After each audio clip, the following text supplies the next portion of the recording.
رابعہ بصری رحمۃ اللہ علیہ کا نام آپ نے سنا ہوگا۔ رابعہ بصری رحمۃ اللہ علیہ کو دنیا سے گئے ہوئے 1200 سال گزر گئے، لیکن ان کا نام آج بھی زندہ ہے۔ رابعہ بصری نہ کوئی شہزادی تھی، نہ کوئی ملکہ تھی، نہ کوئی وہ خوبصورت تھی، نہ خاندانی تھی، بلکہ وہ عورت ہونے کے لحاظ سے ہر عیب اس میں تھا۔ خاندان اچھا ہونا چاہیے تو وہ غلام تھی، باندی تھی۔ شکل اچھی ہونی چاہیے تو وہ بدصورت تھی، کالی تھی۔ اولاد کے قابل ہونی چاہیے تو وہ اولاد کے قابل نہیں تھی، بانجھ تھی۔ ان کی عادت یہ تھی کہ وہ روزانہ عشاء کی نماز کے بعد غسل کر کے کپڑے بدل کے اپنے شوہر سے پوچھتی تھی کہ آپ کو میری ضرورت ہے کیا؟ اگر وہ کہتے کہ مجھے ضرورت نہیں ہے آج، تو پھر پوچھتی کہ مجھے اجازت ہے، تو وہ کہتے کہ اجازت ہے۔ پھر وہ مصلی پر کھڑی ہو جاتی اور فجر کی نماز تک مصلی پر کھڑی رہتی تھی۔ ان کا خاوند، ان کا شوہر جلدی فوت ہو گیا تھا، جوانی میں ہی بیوہ ہو گئی تھی۔ تو حضرت حسن بصری رحمۃ اللہ علیہ بصرہ کے امام کیا، وہ تو سارے مسلمانوں کے امام تھے، وہ خود آئے، خود چل کے آئے کہ میں آپ سے شادی کرنا چاہتا ہوں۔ کوئی شادی کا شوق نہیں تھا ان کو، وہ تو اولاد کے قابل بھی نہیں تھی، صرف نیکی تھی ان کی، اور ان کا جو اللہ سے تعلق تھا، ان کو یہ لالچ ہوا کہ یہ میری بیوی ہو جائے تو اس کے طفیل شاید میری بخشش ہو جائے گی۔ تو ان کے پاس آئے، کہنے لگے کہ رابعہ میں آپ سے شادی کرنا چاہتا ہوں، خود پیغام لے کر آئے۔ تو رابعہ بصری رحمۃ اللہ علیہ نے فرمایا کہ میری 4 باتوں کا جواب دے دو تو میں آپ سے شادی کر لوں گی۔ پہلی بات کہنے لگی کہ یہ بتاؤ کہ میں جنتی ہوں یا دوزخی ہوں؟ کہنے لگے کہ یہ تو میں کچھ نہیں کہہ سکتا۔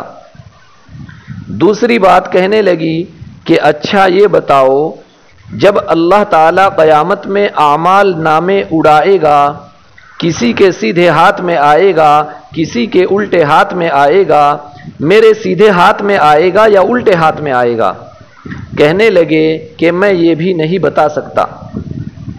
تیسری بات کہنے لگی، اچھا یہ بتاؤ کہ جب اللہ تعالیٰ نیکیوں کو تولے گا، کسی کی نیکیاں بڑھ جائیں گی، کسی کے گناہ بڑھ جائیں گے، تو میرے گناہ زیادہ ہوں گے یا نیکیاں زیادہ ہوں گی؟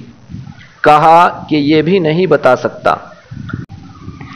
چوتھی بات کہ اچھا یہ بتاؤ کہ جب لوگ پل صراط سے گزریں گے، کوئی پار نکل جائے گا، کوئی نیچے نکل جائے گا، تو میں پار نکلوں گی یا دوزخ میں گروں گی؟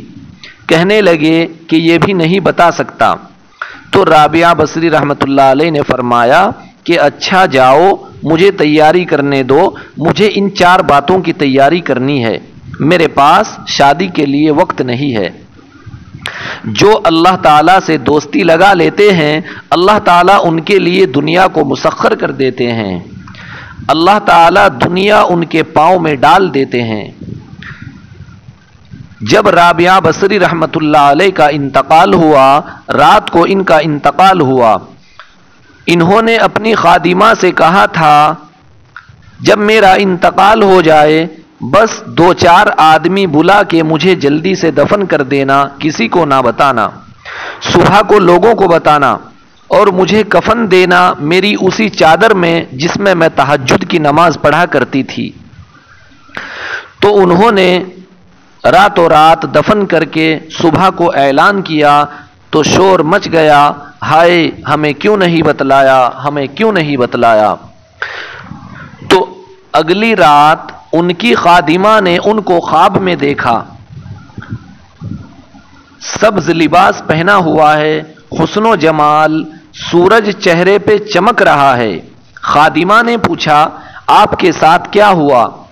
کہا کہ میرے اللہ نے میرے ساتھ بہت عمدہ معاملہ کیا، بہت اچھا معاملہ کیا۔ کہا کہ آپ کی وہ چادر کہاں گئی جس میں آپ کو کفن دیا تھا؟ کہا کہ وہ اللہ تعالی نے اتار لی ہے اور مجھے جنت کا جوڑا پہنایا ہے، اور اس چادر کو اللہ تعالی نے سنبھال کے رکھا ہے۔ جب قیامت کے دن میری نیکیوں کو اللہ کے سامنے تولا جائے گا تو اس چادر کو بھی اللہ تعالی اس میں رکھیں گے۔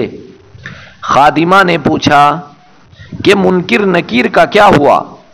سوال و جواب ہوتا ہے نا قبر میں۔ کہا کہ وہ آئے تھے، منکر نکیر آئے تھے تو انہوں نے مجھ سے کہا رابعہ من رب کی، تیرا رب کون ہے، تیرا رب کون ہے؟ تو میں نے منکر نکیر سے کہا کہ جس اللہ کو 40 سال نہیں بھلایا میں نے، اس کو 4 ہاتھ زمین کے نیچے آ کر میں کیسے بھول جاؤں گی؟ یہ نہیں کہا کہ ربی اللہ، بلکہ ان کو یوں کہا کہ جس رب کو 40 سال میں نہ بھلا سکی، اس کو 4 ہاتھ زمین کے نیچے آ کر میں بھول کیسے جاؤں گی؟ تو منکر نکیر نے کہا کہ اب اس کا آگے کیا حساب لینا، چلو بھائی واپس چلتے ہیں۔ یہ بات حضور صلی اللہ علیہ وسلم نے حضرت عمر سے فرمائی تھی۔ عمر، وہ کیا دن ہوگا جب تو قبر میں ہوگا اور منکر نکیر آئیں گے زمین کو چیرتے ہوئے، اور ان کے ہاتھ میں ہتھوڑا ہوگا، ساری دنیا کے انسان جن اس کو اٹھانا چاہیں گے تو اٹھا نہیں سکیں گے، اور ان کی آواز میں بجلی کی کڑک ہوگی، وہ زمین کو چیرتے ہوئے آئیں گے، ان کے دانت لمبے ہوں گے، تو وہ آ کر تم سے سوال کریں گے من ربک ما دینک من نبیک۔ تو حضرت عمر کہنے لگے یا رسول اللہ صلی اللہ علیہ وسلم، میرے ہوش ٹھیک ہوں گے اس وقت، جیسے میں اب بیٹھا ہوں ایسے ہوں گا؟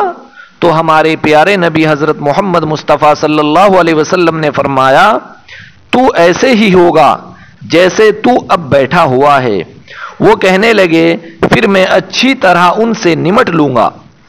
تو جبرائیل علیہ السلام تشریف لائے، جبرائیل علیہ السلام آئے، کہنے لگے یا رسول اللہ، ہم دیکھ رہے ہیں آگے کہ عمر کو جب قبر میں ڈالا جائے گا اور آ کر منکر نکیر ان سے سوال کریں گے من ربکا، تو یہ کہیں گے ربی اللہ فمن ربکما، میرا رب تو اللہ ہے، تم بتاؤ کہ تمہارا رب کون ہے؟ میرا دین تو اسلام ہے، تم بتاؤ کہ تمہارا دین کیا ہے؟ تو وہ منکر نکیر کہیں گے عجیب بات ہے، ہم تمہارا حساب لینے آئے ہیں۔